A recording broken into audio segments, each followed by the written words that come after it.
જય દ્વારકાધીશ મિત્રો, ચાલો આજની વાર્તા શરૂ કરીએ. ભાઈ, આ પ્લોટ મારા પતિની આખરી નિશાની છે. એમાં અમારા લોહી પરસેવાની કમાણી છે. અહીંથી નીકળી જા. ફરી ક્યારેય મારી ઓફિસમાં દેખાતો નહીં. સાહેબ, મારી પાસે કોઈ વકીલને આપવા લાખો રૂપિયા નથી. મારી પાસે માત્ર ને માત્ર મારું સત્ય છે. સાહેબ, અમે કયા રેય કોઈ જમીન વેચી નથી. આ લોકોએ મારા પર બહુ મોટો જુલમ કર્યો છે. શું થયું? મારા દીકરા કેમ આમ રડે છે? માસી, મારે બહુ મોટો વકીલ બનવું છે. મારી પાસે ફી ભરવાના 1500 રૂપિયા નથી. જો આજે હું ફી નહીં ભરું તો મારું એડમિશન રદ થઈ જશે. મારું ભણવાનું છૂટી જશે. માસી, હું આખી જિંદગી આ બસ સ્ટેશન પર છાપા જ વેચીશ. મારું સપનું તૂટી ગયું. માસી, બેટા રવિ, આ બંગડીઓ કાલે સવારે સોનીને ત્યાં વેચી દેજે. તું તારું સપનું ના તૂટવા દેતો. દીકરા, તું ભણીશ તો અમારા જેવા ગરીબોનું નામ રોશન થશે. માસી, હું બહુ મોટો સાહેબ બનીશ ને ત્યારે તમારા આ ઉપકારનો બદલો હું જીવીશ ત્યાં સુધી વાળીશ. ગાંડા, મારે તારી પાસે કોઈ બદલો નથી જોઈતો. બસ મોટો માણસ બનીને કોઈ મોટી ખુરશી પર બેસીને ક્યારેય કોઈ ગરીબ પર અત્યાચાર ના કરતો. હંમેશા સાચો ન્યાય કરજે. શું તને ક્યારેય વિચાર્યું છે કે આ દુનિયામાં ગરીબ અને લાચાર માણસનો અવાજ કોઈ સાંભળતું કેમ નથી? જ્યારે કોઈનો પોતાનો જ પરિવાર સાથ છોડી દે છે, જ્યારે ચારે બાજુ અંધકાર છવાઈ જાય, જ્યારે ન્યાયના મંદિરમાં પણ પૈસાની બોલબાલા થવા લાગે અને જ્યારે જીવવાની કોઈ જ આશા ન બચે, ત્યારે ગરીબ માણસ ક્યાં જાય? શું ખરેખર ઈશ્વરના દરબારમાં કોઈનો હિસાબ બાકી રહે છે ખરો? શું સાચે જ કોઈ અદૃશ્ય શક્તિ છે જે યોગ્ય સમયે આવીને ન્યાય કરે છે? આજે હું તમને એક એવી હચમચાવી દેતી, હૃદયના ટુકડા કરી નાખતી સત્ય ઘટના સંભળાવવા જઈ રહી છું. આ વાર્તા સાંભળ્યા પછી તમારા રૂવાડા ઊભા થઈ જશે અને ન્યાય વ્યવસ્થા પરનો તમારો ભરોસો બમણો થઈ જશે. આ કથા છે એક એવી લાચાર વિધવાની જે છેલ્લા પાંચ વર્ષથી પોતાની આખરી જમીન બચાવવા માટે કોર્ટના ધક્કા ખાતી હતી. તેની સામે શહેરનો સૌથી મોટો અને માથાભારે બિલ્ડર હતો. કોર્ટમાં એ વિધવા સાવ એકલી હતી, પણ તેને કયા ખબર હતી કે જે ખુરશી પર જિલ્લા ન્યાયાધીશ બેઠા છે એ જજ સાહેબ સાથે તેનો એક એવો જૂનો અને પવિત્ર સંબંધ છે જે આજે આખા કેસનો ચુકાદો જ નહીં પણ આખી કોર્ટનો ઇતિહાસ બદલી નાખશે. જ્યારે જજ સાહેબે વિધવાને જોઈ ત્યારે એવું તે શું થયું કે સાક્ષાત ન્યાયાધીશ પોતાની ખુરશી ઉપરથી ઉતરીને ગરીબ વિધવાના પગમાં પડી ગયા. જો તમને એવી દિલને શ્રંપી જાય એવી વાર્તાઓ ગમે છે તો હમણાં જ ચેનલને સબસ્ક્રાઈબ કરો, વિડીયોને લાઈક કરો અને કોમેન્ટ કરીને જરૂર જણાવો કે તમને કયા શહેરમાંથી જોઈ રહ્યા છો. 24 સપ્ટેમ્બર 2021ની એ સવાર હતી. સુરત શહેરના આઠવા લાયન્સ વિસ્તારમાં આવેલી સુરત જિલ્લા કોર્ટની બહાર લોકોની ભારે ભીડ જમા થઈ હતી. સપ્ટેમ્બર મહિનાનો એ છેલ્લો વરસાદ હતો. સવારથી જ ધીમી ધારે વરસાદ પડી રહ્યો હતો.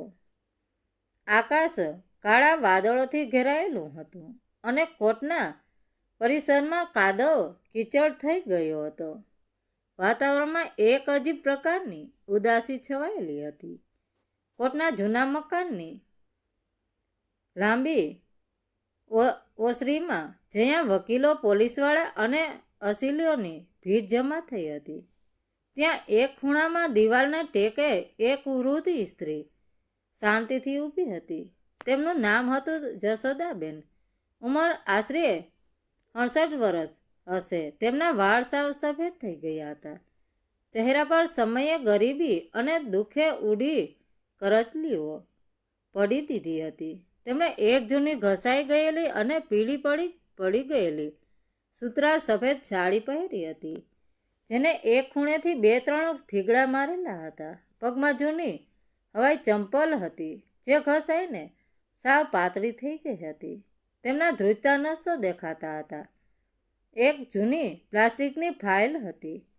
આ ફાઇલમાં કાગળિયા ઓછા અને તેમના જીવનના ડૂસકા વધારે છુપાયેલા હતા. છેલ્લા 5 વર્ષથી, એટલે કે લગભગ 1800 દિવસથી જશોદાબેન આ કોટના પગથિયા ઘસી રહ્યા હતા. વાત એમ હતી કે જશોદાબેન અને તેમના પતિ મગનભાઈ સુરત નજીક કામરેજ ગામમાં રહેતા હતા. મગનભાઈ અને જશોદાબેનને કોઈ સંતાન ન હતું, એટલે બંને એકબીજાનો સહારો હતા. મગનભાઈ આખી જિંદગી મજૂરી કરતા અને જશોદાબેન ઘરે ઘરે જઈને કામ કરતા. જીવનભરની કમાણી એક રૂપિયો ભેગો કરીને પોતાનું પેટ કાપીને તેમણે કામરેજ હાઈવે પાસે એક નાનો 50 વારનો પ્લોટ લીધો હતો. તેમનું સપનું હતું કે ઘડપણમાં ત્યાં એક નાનકડું પતરાવાળું પણ પોતાનું ઘર બનાવીને શાંતિથી રહેશે, જેથી કોઈના આશરે જીવવાનું ન પડે. પણ નસીબની રમત કોઈ સમજી શક્યું નથી. 5 વર્ષ પહેલાં એક રાત્રે મગનભાઈને અચાનક છાતીમાં દુખાવો પડ્યો. જશોદાબેન તેમને સરકારી દવાખાને લઈ ગયા, પણ ત્યાં સુધીમાં મગનભાઈનું હૃદય બંધ પડી ગયું હતું. મગનભાઈના અચાનક અવસાનથી જશોદાબેનની દુનિયા લૂંટાઈ ગઈ હતી. તેઓ સાવ એકલા પડી ગયા હતા. મગનભાઈના મૃત્યુના માંડ 2 મહિના થયા હશે. ત્યાં કામરેજના જ એક મોટા અને માથાભારે બિલ્ડર જગદીશભાઈની નજર એ હાઈવેવાળા પ્લોટ પર બગડી. જગદીશ બિલ્ડર એટલે વિસ્તારનું મોટું માથું. રાજકારણીઓથી લઈને પોલીસ સુધી બધા તેના ખિસ્સામાં રહેતા. તેણે જોયું કે આ પ્લોટની માલિક હવે માત્ર એક નિરાધાર વિધવા છે, જેની આગળ પાછળ કોઈ નથી. જગદીશે તરત જ પોતાના વકીલો સાથે મળીને એ પ્લોટના ખોટા દસ્તાવેજો ઊભા કર્યા. મગનભાઈની ખોટી સહીઓ કરાવી અને રાતોરાત જ જશોદાબેનને એ પ્લોટ પર પતરા મારીને કબજો જમાવી દીધો. જ્યારે જશોદાબેનને આ વાતની ખબર પડી, ત્યારે તેઓ રડતા રડતા જગદીશની ઓફિસે ગયા. તેમણે જગદીશના પગ પકડીને આજીજી કરી. ભાઈ, આ પ્લોટ મારા પતિની આખરી નિશાની છે. એમાં મારા લોહી પરસેવાની કમાણી છે. મારું આ દુનિયામાં કોઈ નથી. મારી જમીન મને પાછી આપી દે. અહીંથી નીકળી જા. ફરી ક્યારેય મારી ઓફિસમાં દેખાતી નહીં ડોસી. જો બીજી વાર અહીંયા દેખાશે ને તો જીવતી સળગાવી દઈશ. જમીન મેં તારા ધણી પાસેથી વેચાતી લીધી છે. આ રહ્યા કાગળિયા. સમાજના લોકોએ પણ જશોદાબેનનો સાથ છોડી દીધો, કારણ કે કોઈને જગદીશ બિલ્ડર સાથે દુશ્મની નહોતી કરવી. એક ગરીબ અને નિરાધાર વિધવા કોની સામે લડે? છતાં પણ મગનભાઈની એ આખરી નિશાની બચાવવા માટે જશોદાબેને હિંમત ભેગી કરી. તેમણે લોકોના ઘરે વાસણ માંજીને થોડા પૈસા ભેગા કર્યા અને કોર્ટમાં કેસ દાખલ કર્યો. પણ ન્યાયની લડાઈ ગરીબો માટે બહુ લાંબી અને મોંઘી હોય છે. 5 વર્ષમાં જશોદાબેનની કમર તૂટી ગઈ. ઘરમાં જે થોડા ઘણા સ્ટીલના વાસણો હતા, જે 1-2 દાગીના હતા, એ પણ વકીલની ફી ભરવામાં વેચાઈ ગયા. કેટલીય રાતો તેમણે માત્ર પાણી પીને ગુજારી હતી. આજે આ કેસની છેલ્લી સુનાવણી હતી. કાં તો આજે જમીન મળશે, કાં તો આશા હંમેશા માટે ખતમ થઈ જશે.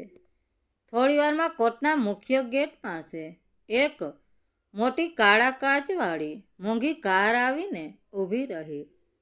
તેમાંથી બિલ્ડર જગદીશ નીચે ઉતર્યો.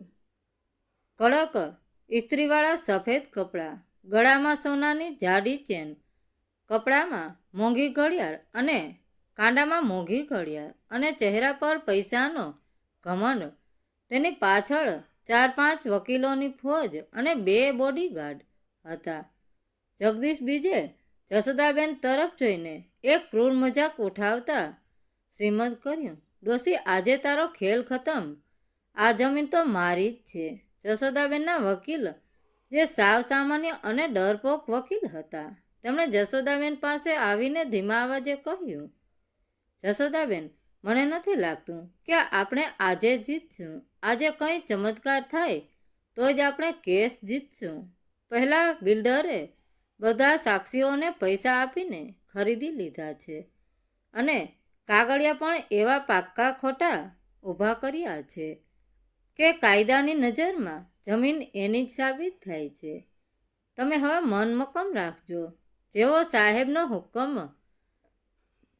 આવે ચૂપચાપ ઘરે જતા રહેજો, નહીંતર પહેલો જગદીશ તમને મારશે. આ સાંભળીને જશોદાબેનના પગ નીચેથી જમીન ખસી ગઈ. તેમની આંખોમાંથી ચોધારા આંસુ વહેવા લાગ્યા.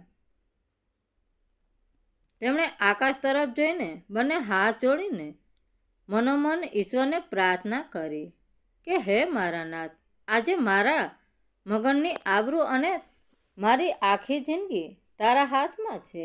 જો આજે મને ન્યાય નહીં મળે તો હું અહીંથી સીધી નદીમાં જઈને મારો જીવ આપી દઈશ. હવે મારામાં લડવાની કોઈ તાકાત નથી બચી. થોડી વારમાં કોર્ટરૂમનો દરવાજો ખુલ્યો. પટાવાળાએ અવાજ લગાવ્યો, કેસ નંબર 402, જશોદાબેન વિરુદ્ધ જગદીશ પ્રજાપતિ, હાજર હો. બધા લોકો અંદર ગોઠવાયા. આજે કોર્ટમાં નવા જજ સાહેબ આવ્યા હતા. તેમનું નામ હતું માનનીય ન્યાયાધીશ રવિન્દ્ર શર્મા. રવિન્દ્ર સાહેબની ઉંમર આશરે 45 વર્ષની આસપાસ હશે. તેઓ ખૂબ જ કડક, તેજસ્વી અને પોતાના ન્યાયપ્રિય સ્વભાવ માટે આખા રાજ્યમાં જાણીતા હતા.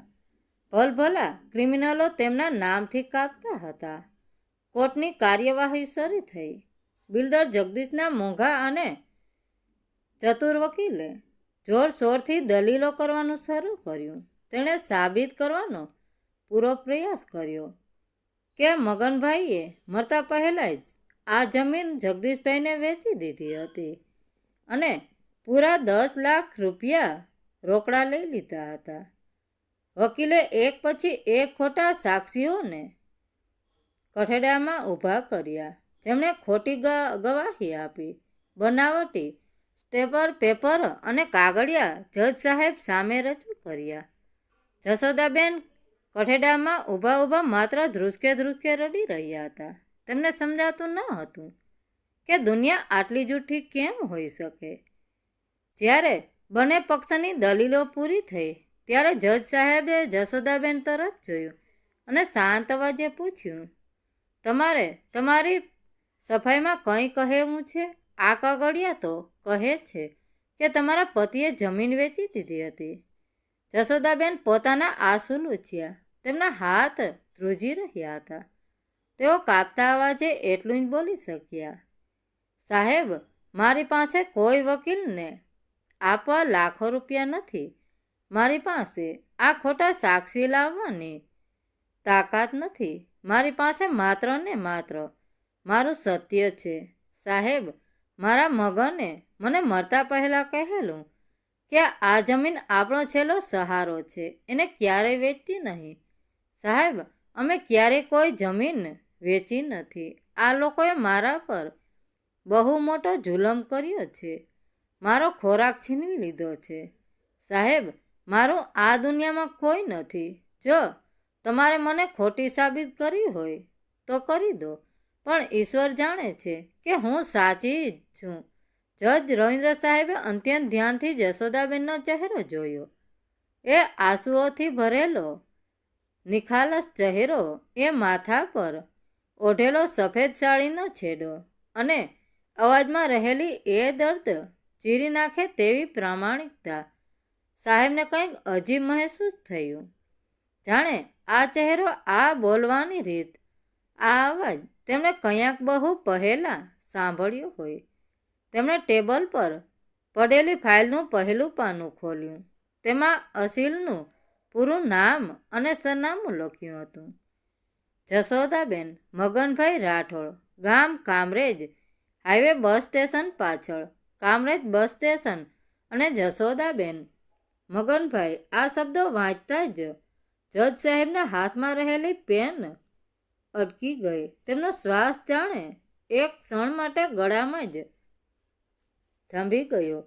તેમની આંખો ફાટી ગઈ. માથા પર પરસેવો વળી ગયો. 25 વર્ષ જૂનો ભૂલાઈ ગયેલો ભૂતકાળ એકાએક તેમની આંખો સામે ચલચિત્રની જેમ ફરવા લાગ્યો. વર્ષ 1996ની એ વાત છે. કામરેજ ગામના હાઈવે બસ સ્ટેશન પર મગનભાઈ અને જશોદાબેનની ચા નાસ્તાની અને ભજીયાની એક નાનકડી લારી હતી.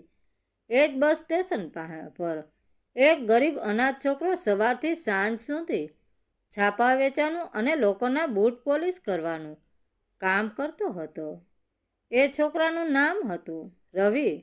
રવિના માતા પિતા નાનપણમાં જ એક્સિડન્ટમાં ગુજરી ગયા હતા. પણ રવિ ભણવામાં ખૂબ જ તેજસ્વી હતો. તે આખો દિવસ છાપા વેચતો અને રાત્રે લારીઓના સ્ટીલ લાઇટના અંજવાળે બેસીને પુસ્તકો વાંચતો. જશોદાબેન, જેમને પોતાનું કોઈ બાળક ન હતું, તેઓ રવિને પોતાના સગા દીકરા કરતાં પણ વધારે સાચવતા. સવારે લારી ખુલે એટલે પહેલો ગરમ ચાનો કપ અને ગાંઠિયા જશોદાબેન રવિને પોતાના હાથે ખવડાવતા. રાત્રે વધેલું ભોજન પણ રવિ માટે બાંધી રાખતા. એક દિવસ ધમધાર વરસાદ પડી રહ્યો હતો. રવિના બધા છાપા પડી ગયા હતા. તે બસ સ્ટેશનના એક અંધારા ખૂણામાં બેસીને ખૂબ જોધારા આસુડેથી રડી રહ્યો હતો. જશોદાબેન લારી બંધ કરતા હતા. તેમણે રવિને રડતો જોયો. તેઓ વરસાદમાં પલળતા દોડીને એની પાસે ગયા અને એના માથા પર હાથ ફેરવીને પૂછ્યું, શું થયું મારા દીકરા? કેમ આમ રડે છે? કોઈએ માર્યો તને? રવિએ રડતા રડતા કહ્યું હતું કે માસી, મારે બહુ મોટો વકીલ બનવું છે. મારે કાયદાનું ભણતર કરવું છે. મેં કોલેજની પરીક્ષા પણ સારા માર્કે પાર કરી લીધી છે. પણ આજે કોલેજમાં ફી ભરવાનો છેલ્લો દિવસ છે. મારી પાસે ફી ભરવાના 1500 રૂપિયા નથી. જો આજે હું ફી નહીં ભરું તો મારું એડમિશન રદ થઈ જશે. મારું ભણવાનું છૂટી જશે. માસી, હું આખી જિંદગી આ બસ સ્ટેશન પર છાપા જ વેચીશ. મારું સપનું તૂટી ગયું. માસી, એ સમયે 1996માં 1500 રૂપિયા એટલે બહુ મોટી રકમ કહેવાતી. જશોદાબેન અને મગનભાઈની લારીની આખા મહિનાની કમાણી માંડ 800 રૂપિયા થતી હતી. તેમની પાસે માત્ર પણ આટલી મોટી બચત ન હતી. પણ જશોદાબેનથી એ અનાથ છોકરાનું આંસુ અને તેની તડપ જોવાય નહીં. બહેને એક પણ ક્ષણનો વિચાર કર્યા વગર પોતાની માતાની આખરી નિશાની સમાન, જે તેમણે પોતાના ખરાબ સમય માટે સાચવી રાખી હતી, તે પોતાના હાથમાં પહેરેલી 2 સોનાની પાતળી બંગડીઓ કાઢી લીધી. તેમણે વરસાદમાં જે બંગડીઓ રવિના હાથમાં મૂકીને, બેટા રવિ, આ બંગડીઓ કાલે સવારે સોનીને ત્યાં વેચી દેજે અને જઈને તારી ફી ભરી દે. તું તારું સપનું ના તૂટવા દેતો દીકરા. તું ભણીશ તો અમારા જેવા ગરીબોનું નામ રોશન થશે. રવિ એ દિવસે જશોદાબેનના પગમાં પડીને ખૂબ રડ્યો હતો. તેણે રડતા રડતા વચન આપ્યું હતું કે માસી, હું બહુ મોટો સાહેબ બનીશ ને ત્યારે તમારા ઉપકારનો બદલો હું જીવીશ ત્યાં સુધી વાળીશ. હું તમારો દીકરો બનીને રહીશ. ત્યારે જશોદાબહેને હસીને તેના માથા પર હાથ ફેરવતા કહ્યું હતું કે ગાંડા, મારે તારી પાસે કોઈ બદલો નથી જોઈતો. બસ મોટો માણસ બનીને કોઈ મોટી ખુરશી પર બેસીને ક્યારેય કોઈ ગરીબ પર અત્યાચાર ના કરતો. હંમેશા સાચો ન્યાય કરજે, એ જ મારો બદલો હશે. એ પછી રવિ ભણવા માટે સુરત શહેરમાં જતો રહ્યો. ત્યાંથી સ્કોલરશીપ મળતા આગળ ભણવા ગયો. સમયના વહેણમાં, જિંદગીની ભાગદોડમાં બધા એકબીજાથી છૂટા પડી ગયા.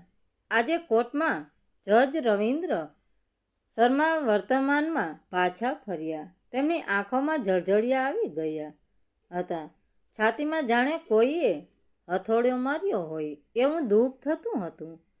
કયા એ કામરેજની ચાની લારીવાળા હસતા રમતા જશોદા માસી જે આખા ગામને ખવડાવતા, અને કયા આજે કોર્ટના કઠેડામાં બે હાથ જોડીને રડતા, લાચાર, અપમાનિત અને સાવ એકલા જશોદાબેન.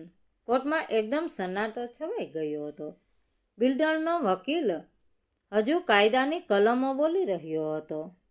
અચાનક જ જજ સાહેબે ટેબલ ઉપર જોરથી લાકડાની હથોડી પછાડી. Silent, please stop.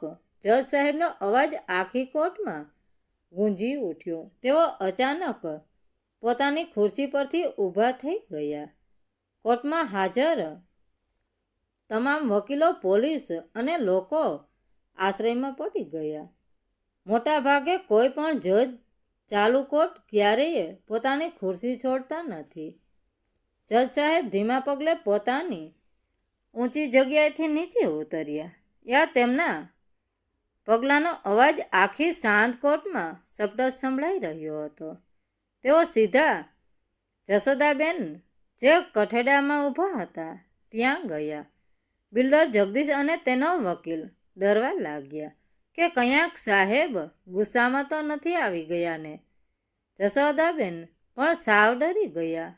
તેમને લાગ્યું કે કદાચ તેમણે રડીને સાહેબનો સમય બગાડ્યો છે, એટલે સાહેબ તેને સીધી જેલની સજા આપશે. જશોદાબેન બે હાથ જોડીને કાપતા શરીરે રડતા રડતા બોલ્યા, સાહેબ મને માફ કરજો સાહેબ. સાહેબ મારી કોઈ ભૂલ થઈ ગઈ હોય તો હું હવે જમીન નહીં માગું, મને ઘરે જવા દો.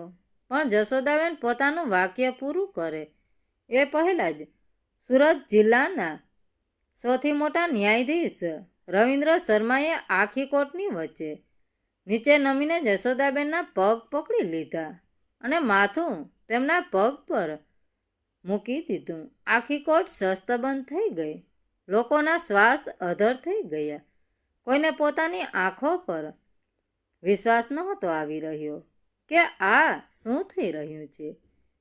ન્યાયની દેવીનું મંદિર જાણે એક પવિત્ર અને અદ્ભુત ભાવનામાં ગરકાવ થઈ ગયું. જજ સાહેબે ઊભા થઈને રડતા રડતા ગળગળા સાદે કહ્યું, માસી તમે મને ના ઓળખ્યો? ધ્યાનથી જુઓ, મારી સામે હું એ જ રવિ છું, કામરેજ બસ સ્ટેશન પર છાપા વેચતો અને તમારા હાથના ગાંઠિયા ખાતો. એ જ અનાથ રવિ જેની કોલેજની ફી ભરવા માટે તમે તમારી આખરી મૂડી, તમારી સોનાની બંગડી ઉતારીને આપી દીધી હતી. માસી હું તમારો એ જ રવિ છું. જશોદાબેનની આંખો પહોળી થઈ ગઈ. તેમના મોઢામાંથી શબ્દો નીકળતા રહ્યા. તેમના ધ્રુજતા હાથ આપોઆપ જજ સાહેબના માથા પર પહોંચી ગયા. તેમણે જજ સાહેબને ગળે લગાડી લીધા.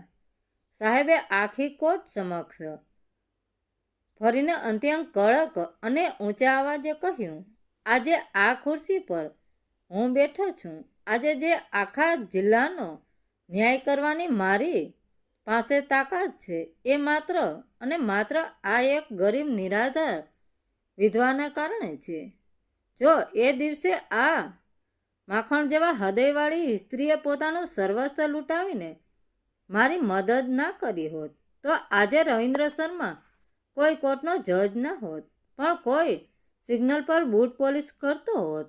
અને આજે આ શહેરના ભ્રષ્ટ લોકોને, એ પૈસાના અંધ લોકોએ આજ દેવી સામાન્ય સ્ત્રીને 5-5 વર્ષ સુધી કોર્ટના ધક્કા ખાવા મજબૂર કરી દીધી. તેમને રડાવ્યા. બિલ્ડર જગદીશને પરસેવો છૂટી ગયો. તેના પગ ધ્રુજવા લાગ્યા. તેનું ગળું સુકાવા લાગ્યું. તેને સમજાઈ ગયું કે આજે કાળ સમક્ષ સાક્ષાત ન્યાયાધીશ બનીને તેની સામે ઊભો છે. જજ સાહેબ તરત જ પાછા પોતાની ખુરશી પર ગયા. તેમણે પોતાના આંસુ લૂછ્યા અને એક દીકરા મટીને કાયદાનું કઠોર રૂપ ધારણ કર્યું. તેમણે પોલીસને તરત જ આદેશ આપ્યો કે જગદીશના વકીલે જે દસ્તાવેજો રજૂ કર્યા છે તેની ફોરેન્સિક અને હેન્ડરાઇટિંગ એક્સપર્ટ દ્વારા તપાસ અત્યારે જ કરવામાં આવે. ત્યાં સુધી કોઈ કોર્ટની બહાર નહીં જાય. માત્ર 2 જ કલાકમાં લેબમાંથી રિપોર્ટ આવી ગયો. સહી તદ્દન બનાવટી હતી. પેપર બેગ ડેટામાં લાવવામાં આવ્યા હતા. પહેલાં ખરીદેલા સાક્ષીઓને જ્યારે પોલીસે કોર્ટની બહાર લઈ જઈને પોતાનો આગવો પ્રસાદ આપ્યો ત્યારે તેઓ ભાગી પડ્યા અને બધી સચ્ચાઈ કોર્ટમાં ઓકી દીધી કે જગદીશે તેમને પૈસા આપીને ખોટી જુબાની આપવા મજબૂર કર્યા હતા. જજ સાહેબે પોતાની હથોડી હાથમાં લીધી અને ઐતિહાસિક ચુકાદો સંભળાવતા કહ્યું, આ કોર્ટના તમામ પુરાવો અને તપાસ પરથી એ સાબિત થાય છે કે આ જમીન પર જશોદાબેનનો જ પૂરો હક છે. ખોટા દસ્તાવેજો બનાવવા, છેતરપિંડી કરવા, કોર્ટને ગુમરાહ કરવા અને એક લાચાર વિધવાને અપમાનિત માનસિક તથા આર્થિક ત્રાસ આપવા બદલ આ કોર્ટ બિલ્ડર જગદીશ પ્રજાપતિને 7 વર્ષની સખત કેદની સજા ફટકારે છે. સાથે જ તેના તમામ એકાઉન્ટર સીલ કરીને 50 લાખ રૂપિયાનો દંડ ફટકારે છે, જે વળતર રૂપે જશોદાબેનને આપવામાં આવશે, જેથી તેમને પડેલા દુઃખનું થોડું વળતર મળી શકે. જગદીશભાઈને કોર્ટ રૂમમાં જ હાથકડી પહેરાવીને પોલીસ લઈ ગઈ. તેનો ઘમંડ આજે ચકનાચૂર થઈ ગયો હતો. કોર્ટ રૂમમાં હાજર તમામ લોકોએ ઊભા થઈને તાળીઓ પાડી અને ન્યાયના જય જયકારાના નારા લગાવ્યા. જશોદાબેનની આંખોમાંથી આજે ખુશી અને સંતોષના આંસુ વહી રહ્યા હતા. જ્યારે કોર્ટની કાર્યવાહી પૂરી થઈ ત્યારે જજ રવિન્દ્ર સાહેબ જાતે પોતાની સરકારી ગાડી પાસે જશોદાબેનને લઈને આવ્યા. જશોદાબેને હાથ જોડીને કહ્યું કે દીકરા રવિ, આજે તે મારું અને તારા કાકાનું સપનું પૂરું કરી દીધું. ભગવાન તારું હંમેશા ભલું કરે. હું હવે કામરેજ મારી જૂની ઓરડીમાં જતી રહીશ. ત્યારે સાહેબે જશોદાબેનનો હાથ પકડીને ડ્રાઈવરને દરવાજો ખોલવાનો ઈશારો કરતા કહ્યું, માસી, તમે મને બંગડીઓ આપીને મોટો માણસ તો બનાવી દીધો, પણ આજે હું મારો બદલો વાળીશ. મેં તમને વચન આપ્યું હતું કે હું તમારો દીકરો બનીને રહીશ. હવે તમારે એ કામરેજને તૂટેલી જ ઓરડીમાં પાછા જવાની કોઈ જરૂર નથી. હું અનાથ હતો, આજથી તમે મારી સગીમાં છો. આ જજ સાહેબનો સરકારી બંગલો આજથી તમારો છે. ચાલો મારી સાથે. દોસ્તો, આ વાર્તા આપણને જિંદગીનો સૌથી મોટો પાઠ શીખવે છે કે જ્યારે આપણે નિસ્વાર્થ ભાવ કોઈ પણ જાતની અપેક્ષા વગર કોઈના આંસુ લૂછીએ છીએ, કોઈનું જીવન બચાવીએ છીએ, ત્યારે ભગવાન પણ એનો ચોપડો ખુલ્લો જ રાખે છે. કરેલું કોઈ પણ સારું કાર્ય ક્યારેય મળતું નથી. તે સમય આવે, ભલે 10 વર્ષે કે 25 વર્ષે, પણ ઢાલ બનીને તમારી રક્ષા કરવા જરૂર પાછું ફરે છે. અને યાદ રાખજો, જ્યારે ઉપરવાળાની લાકડી પડે છે ને, ત્યારે તેમાં કોઈ અવાજ નથી આવતો, પણ ન્યાય એવો મળે છે કે આખી દુનિયા જોતી રહી જાય છે. તો મિત્રો, વાર્તા કેવી લાગી? સારી લાગી હોય તો કોમેન્ટ કરીને જરૂર જણાવજો. ધન્યવાદ મિત્રો. રાધે રાધે. જય દ્વારકાધીશ.